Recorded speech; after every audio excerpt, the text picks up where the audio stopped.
राहू दे आता बाजूला त्यांचे ते करतील ना कशाला उद्योग तुम्हाला पायासाठी थांबवलं मी हो हो हो हो हो लय चिकन आहे ना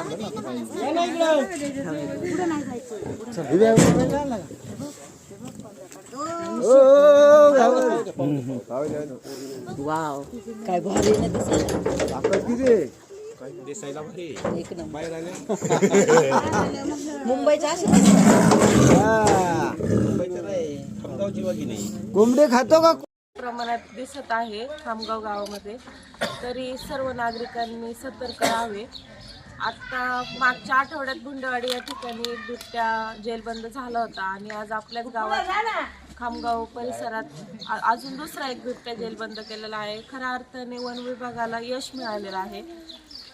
चव्हाण साहेब असतील, दिघे मामा असतील, आपल्या गावचे कर्मचारी प्रशांत भाऊ घोलप असतील, यांनी खऱ्या अर्थाने आज त्यांनी बिबट्या दुसरा पकडण्यात त्यांना खरं यश आलं. तर त्याबद्दल मी सर्व ग्रामस्थांच्या वतीने त्यांचं आभार मानते आणि अशीच काळजी ग्रामस्थांची आमच्या खामगावच्या सर्व वाड्यावस्त्यांची काळजी वन विभागाने घ्यावी.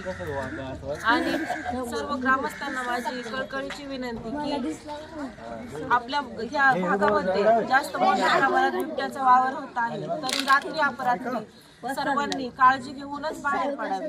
धन्यवाद.